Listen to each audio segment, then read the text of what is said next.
राधे राधे। स्वागत है आपका एक बार फिर हमारे YouTube चैनल पर। माघ माह के अध्याय आप सुन रहे हैं। 19 अध्याय आप सुन चुके हैं।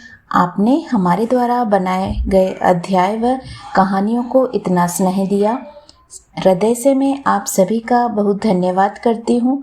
आपसे अनुरोध है, आगे भी आप इसी प्रकार अपना सहयोग देते रहें। व कहानी व अध्याय पसंद आए तो प्लीज़ लाइक एंड शेयर अवश्य कीजिएगा।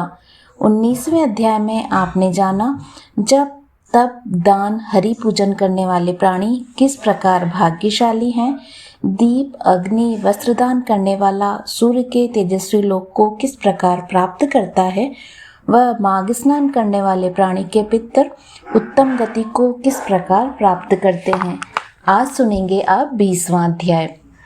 कुमारियों ने कहा, हे माता, आज किन्नारियों के साथ सरोवर पर स्नान करते और खेलते रहने के कारण हमें समय का ज्ञान नहीं रहा। वे अपनी माताओं का ध्यान अपनी ओर से हटाए रखने के लिए तरह तरह की बातें करने लगी, परंतु उनके हृदय तो उस ब्रह्मचारी युवक पर मोहित थे और जो अदृश्य हो गया था उसकी टीस उन्हें बराबर थी। वे विरह की अग्नि से जलती पृथ्वी पर पड़ी छटपटाती रही, किसी से बातचीत नहीं की। वे समस्त ओर से ध्यान को हटाकर एकाग्र मन से ऋषि कुमार का ध्यान करने लगी। उनको रात काटना भारी हो गया। जैसे तैसे उस विरह की रात को काटकर जब वह प्रातः उठी तो जल्दी से घर के बाहर निकली और आपस में सलाह करके उसी सरोवर की ओर चली जहां उन्हें वह ब्रह्मचारी मिला था। वहां पहुंचकर उन्होंने उस सरोवर में स्नान किया और गौरी की प्रतिमा बनाकर उसका पूजन किया।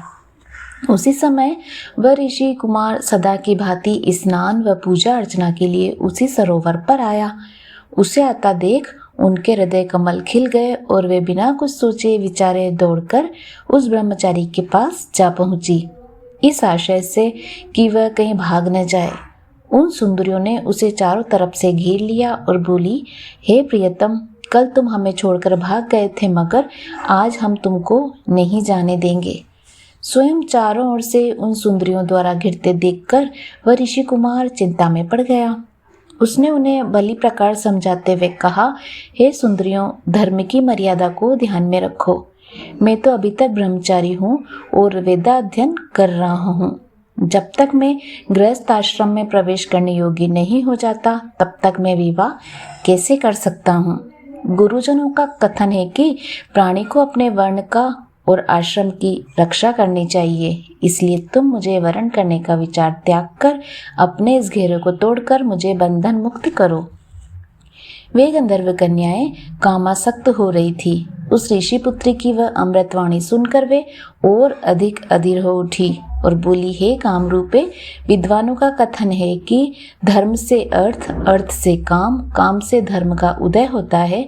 तुम्हारे संचित धर्म के कारण ही अवकाम तुम्हारे सम्मुख है, अतः उसका उपभोग करें।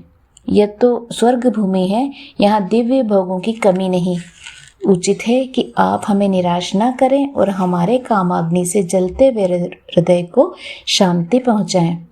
तब उस ऋषि कुमार ने गंभीर होकर कहा, हे देवियों, तुम्हारा कथन न्याय संगत है, परंतु आप मेरी कठिनाई को बिना देखे ही अपना निर्णय दे रही हैं। मुझे अपना ब्रह्मचर्य व्रत का समाप्त करने के लिए गुरु की आज्ञा लेना अनिवार्य है। तब उन कन्याओं ने काम से विफल होकर कहा, तुम महान मूर्ख हो। शास्त्रों का कहना है कि बुद्धिमान वही है जो सहज प्राप्त होने वाली दिव्य औषधियाँ, ब्रह्म रसायनों, सिद्धियाँ, निधियाँ, रस, कलाओं, सुंदर स्त्रियों, मित्रों और धर्म सिद्धि को नहीं त्यागता।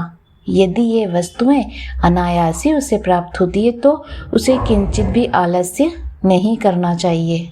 जिसे हम जैसी सुंदरी प्राप्त होती है वह बड़ा भाग्यशाली होता है। हमारी सुंदरता को देखो और हमारे कुल आदि को समझो। देव की गति है कि हम तुम जैसे तपस्वी कुमार पर ही आसक्त हुई हैं। अब तुम्हारा कल्याण इसी में है कि हमारे साथ गंधर्व विवाह करके हमें स्वीकार करो, अन्यथा हम इसी वन में निराश होकर अपने प्राण त्याग देंगे। तब उस धर्म प्राण ऋषि कुमार ने कहा, हे सुंदरियों, धर्म, अर्थ, काम और मोक्ष चारों वर्ग विधि पूर्वक सेवन करने से ही प्राणी को उनका सुफल प्राप्त होता है। अतः जब तक मेरा ब्रह्मचर्य व्रत पूर्ण नहीं हो जाता, मैं कदापि तुम्हारा वरण नहीं कर सकता, क्योंकि समय से पूर्व किया कर्म उसी प्रकार नष्ट होता है जैसे कि सागर में डाला गया एक लोटा जल। हे कन्याओं, इस समय मेरा मन धर्म में आसक्त है, अतः मैं तुम्हारी इच्छा की पूर्ति कदापि नहीं कर सकता। उसके उत्तर को जान और अपनी काम वासना से मदान्ध हुई उन युवतियों ने अपने हाथों को छोड़ दिया और सब की सब एक होकर उस ऋषि कुमार से चिपट गई। प्रमोदिनी ने उसके चरण पकड़े, सुशीला और सुस्वरा ने उसकी दोनों भुजाओं को जकड़कर पकड़ लिया। सुतारा उसके वक्ष से लिपट गई और चंद्रिका उसके मुख के पास आ गई।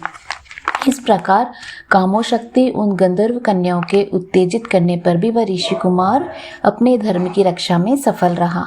उसे प्रचंड क्रोध आया, तब श्राप देते हुए बोला, हे कामासिक्तों, तुमने पिशाचियों की भांति मुझे घेरा है, अतः अब तुम पिशाचिनियों का रूप ग्रहण करो। इस श्राप को सुनते ही वे उससे छिटक कर दूर हटी और क्रोध में भरकर बोली, हे पापी, हम निरपराध कन्याओं को तूने ये क्या श्राप दिया और क्यों दिया? तू धर्माज्ञ नहीं, जो प्रिय और अप्रिय कार्य का भी भेद नहीं समझता। सभी जानते हैं कि प्रेम पात्र, भक्त एवं मित्रों के साथ द्रोह करने वाले को कोई सुख नहीं मिलता। जैसा तूने हमारे साथ किया उसका फल तुझे भी प्राप्त हो सके, इसलिए हम भी तुझे श्राप देती हैं कि तू भी पिशाच हो जा। इस प्रकार परस्पर श्रापों के आदान प्रदान से वे कन्याएं पिशाचिनी और वह ऋषि कुमार पिशाच बन उसी सरोवर के तट पर निवास करने लगे। हे राजन, कर्म के फल को प्राणी अवश्य प्राप्त करता है। कर्मफल सदैव छाया की तरह प्राणी के साथ रहता है। देवता भी कर्म फल से मुक्त नहीं होते हैं। उनके माता पिता घर पर उनके लिए व्यथित थे और वे इस सरोवर के किनारे भटकते हुए पिशाच योनि को भोग रही थी। बहुत समय व्यतीत हो जाने पर एक दिन लोमश ऋषि पौष की चतुर्दशी को सरोवर पर स्नान को आए। भूख से व्याकुल पिशाच एवं पिशाचिनियों ने उनकी ओर भागे, परंतु लोमश ऋषि के तेज के कारण वे पास पहुंचने से पहले ही जलने लगे और इस कारण से वे दूर भाग गए। वह वहां अग्निमय का पिता वेदनिधि लोमश ऋषि को सरोवर तट पर आया देख इनके पास हाथ जोड़कर बोला, हे महामुने, महाभाग्य के उदय होने पर भी उत्तम पुरुषों के दर्शन होते हैं। उत्तम मुनियों के दर्शन मात्र ही से प्राणियों के पाप नष्ट हो जाते हैं। हे नाथ, मेरा यह पुत्र और यह सुंदर गंधर्व कन्याएं पिशाच योनि को प्राप्त हुए हैं। ये इनके परस्पर श्राप का प्रभाव है। इतना उन्होंने संपूर्ण वृत्तांत ऋषि को सुनाते हुए कहा, हे मुनि, आपके दर्शन मात्र से इनका निस्तार होगा। अब आप कृपा करके इनके श्राप नष्ट होने का उपाय बताइए और इनके दुख को दूर कीजिए। उम्मीद है आपको ये 20वां अध्याय भी पसंद आया होगा। पसंद आया है तो लाइक एंड शेयर अवश्य कीजिएगा। आप अंत तक अध्याय में बने रहे उसके लिए मैं आपका धन्यवाद करती हूँ। जय हरि श्री विष्णु। धन्यवाद।